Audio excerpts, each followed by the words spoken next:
Hi friends, ఈ వేళ మనం మ్యాక్సిమం పవర్ ట్రాన్స్ఫర్ థీరంకి ఏసీ ఎక్సైటేషన్లో స్టేట్మెంట్ అలాగే condition for maximum power transfer theorem ఎలా వస్తుందో చూద్దాం. మనకి స్టేట్మెంట్ వచ్చిందంటే maximum power transfer theorem states that maximum power will be transfer from source to load when the load impedance is equal to the complex conjugate of source impedance. అంటే ఇక మనకి ఏమవుతుంది, source నుంచి లోడ్కి ద మ్యాక్సిమం పవర్ ఏమవుతుందంటే మనకి transfer అవుతుంది. Transfer మన condition ఒకటి ఇచ్చారు ఏంటంటే ZL equal to complex conjugate of the ZS. అంటే మనకి లోడ్ ఇంపిడెన్స్ అనేది సోర్స్ ఇంపిడెన్స్కి ఎలా ఉందంటే కాంప్లెక్స్ కాంజుగేట్లో ఉంది. ఈ కండిషన్ మనం ఒక సింపుల్ సర్క్యూట్ ద్వారా మనం ఎక్స్ప్లెయిన్ చేసుకుందామండి. మనకి ఇచ్చిన సప్లై అనేది ఏంటంటే ఏసీ సప్లై, కాబట్టి ఇది ఏసీ సప్లై. అలాగే మనకి ఇది సోర్స్ ఇంపిడెన్స్ అవుతుంది, ఇది మనకి లోడ్ ఇంపిడెన్స్ అవుతుంది. ఇంపిడెన్స్కి మనం సింబాలికల్గా ఇలా బాక్స్లో చెప్తాం. ఇది మనకి విఎస్ అంటే సోర్స్ వోల్టేజ్, ఇది మనకి జెడ్ఎస్, ఇది సోర్స్ ఇంపిడెన్స్, ఇది మనకి జెడ్ఎల్, ఇది మనకి లోడ్ ఇంపిడెన్స్ అవుతుంది. అయితే ఇక మన కాన్సెప్ట్ చూడండి, here Z equal to R plus J X, ఇది మనకి ఇంపిడెన్స్. అంటే దీన్ని బట్టి మనకి ఏమొస్తుంది, ZS equal to RS plus JXS, ఇది మనకి జెడ్ఎస్ అవుతుంది. అలాగే జెడ్ఎల్ ఈక్వల్ ఏమవుతుందంటే మనకి ఆర్ఎల్ ప్లస్ జేఎక్స్ఎల్, ఇది మనకి జెడ్ఎల్ వాల్యూ అవుతుంది. ఏం కావాలి మనకి, లోడ్ పవర్ కావాలి. మన లోడ్ పవర్ కనుక్కుంటే ఉన్న ఫార్ములా ఏంటంటే load power equal to IL square into RL. ఓకేనా, దీని ద్వారా మనకి వస్తుంది, మనకి లోడ్ పవర్ వస్తుంది. మనకి ఇప్పుడు ఐఎల్ వాల్యూ కావాలి. ఐఎల్ ఈక్వల్ ఏంటంటే మనకి వోల్టేజ్ బై ఇంపిడెన్సెస్. వోల్టేజ్ మనకి విఎస్ అవుతుంది, అలాగే మనకి ఇంపిడెన్స్ వచ్చి జెడ్ఎస్ ప్లస్ జెడ్ఎల్, అంటే కాంబినేషన్లో ఉంది. మనకి ఐఎల్ స్క్వేర్ కావాలి కదా, అంటే ఇక్కడ ఏమవుతుంది, VS by ZS plus ZL whole square అవుతుంది. అంటే ఐఎల్ ఈక్వల్ టు మనకి ఏమవుతుంది ఇక్కడ VS by RS plus JXS plus RL JXL అవుతుంది. అంటే మనం జెడ్ఎస్ని జెడ్ఎల్ని మనం ఏం చేసామంటే డిరైవ్ చేసుకుంటూ వచ్చాం. మనకి ఇక్కడ మ్యాగ్నిట్యూడ్ ఆఫ్ ది కరెంట్ కావాలి. అంటే ఎలా వస్తుంది మనకి అది, ఇక్కడ చూడండి మనకి ఎలా ఉందంటే విఎస్ బై ఇక్కడ ఆర్ఎస్ జేఎక్స్ఎస్ ఉంది, ఆర్ఎల్ జేఎక్స్ఎల్ ఉంది కదా. మనం రెసిస్టెన్స్ అని ఒక పార్ట్లోను అలాగే మనకి రియాక్టెన్స్ అని ఒక పక్క తీసుకుందాం. అంటే RS plus RL plus J of XS plus XL అవుతుంది.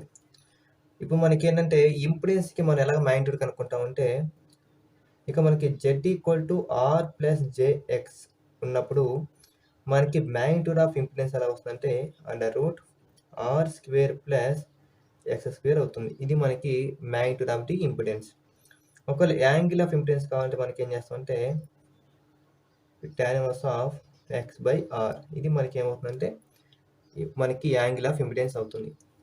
సో మనకి ఇక్కడ ఈ ఈక్వేషన్ మొత్తాన్ని పిఎల్ సబ్స్టిట్యూట్ చేస్తే వస్తుంది మనకి PL equal to VS square into RL. ఎందుకంటే మనకి జెడ్ అని రాస్తుంటే మనం మ్యాగ్నిట్యూడ్ రాస్తాం. మ్యాగ్నిట్యూడ్ రాసినప్పుడు ఏమవుతుంది మనకి RS plus RL whole square XS plus XL whole square and square. ఎందుకంటే మనకి ఏమొచ్చి మనకి ఐఎల్ స్క్వేర్ ఆల్ కాబట్టి ఇక మన స్క్వేర్ పైన న్యూమరేటర్లో స్క్వేర్ వస్తుంది, డినామినేటర్లో కూడా స్క్వేర్ వస్తుంది.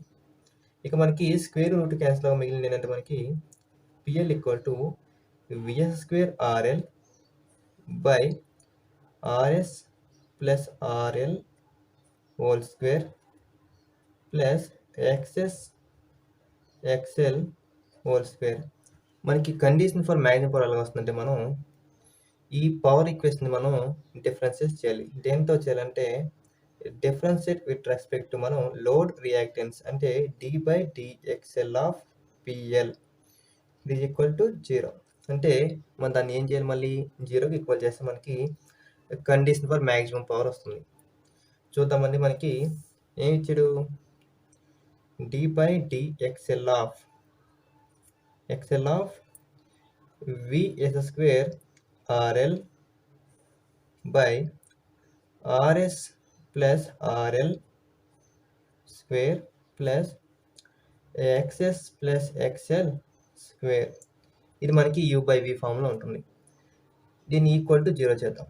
U/V ఫార్ములా ఫస్ట్ ఏం చేస్తాం మనం VU dash minus UV dash కాబట్టి అంటే ఇక్కడ మనకి d/dx of U/V equal to VU dash minus UV dash by V square. ఇది ఫార్ములా. అంటే ఏమొస్తుంది మనకి RS plus RL square plus XS plus XL whole square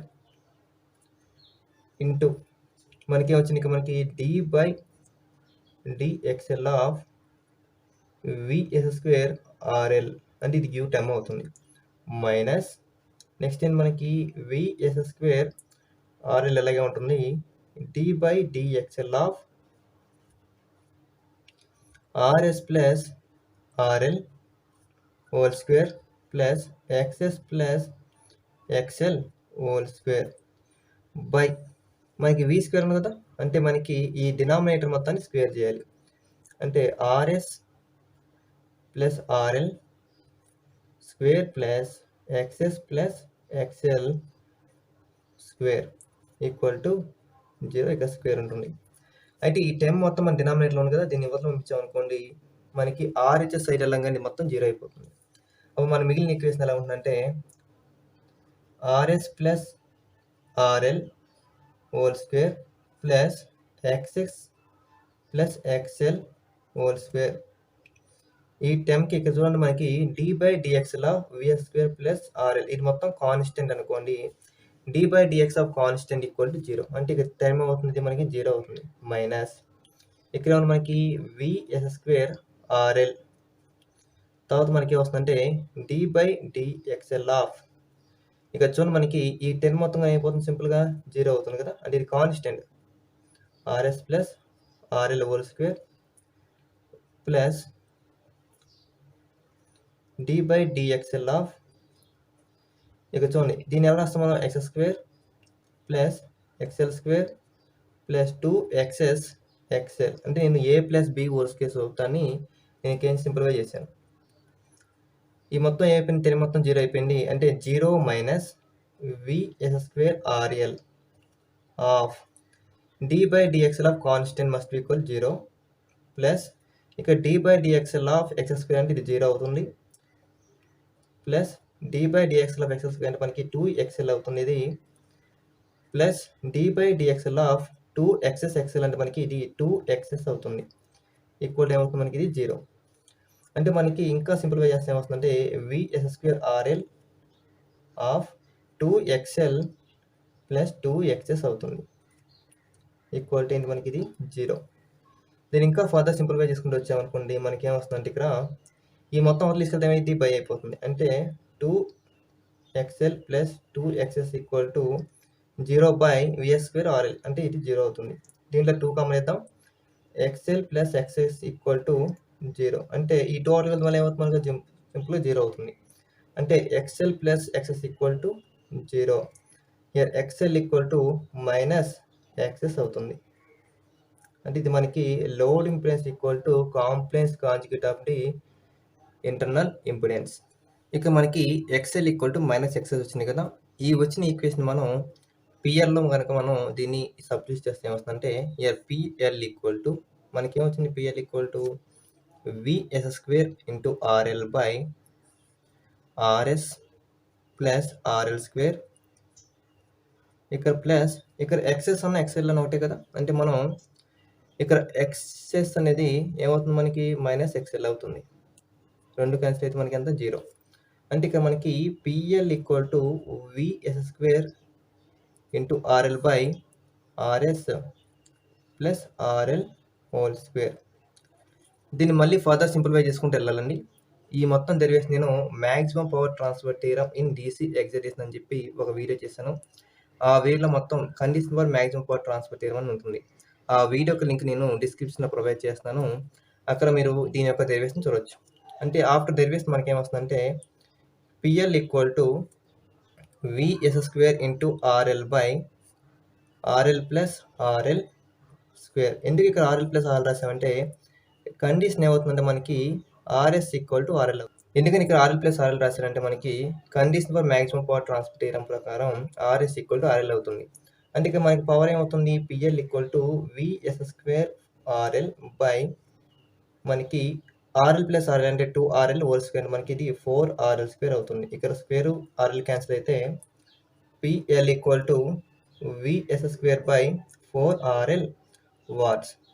ఈ condition for maximum power transfer theorem యొక్క ఫార్ములా అవుతుంది. Okay friends, ఈ video మీకు నచ్చితే లైక్ చేయండి, సబ్స్క్రైబ్ చేయండి, మీ ఫ్రెండ్స్ అందరికీ షేర్ చేయండి. Thank you for watching.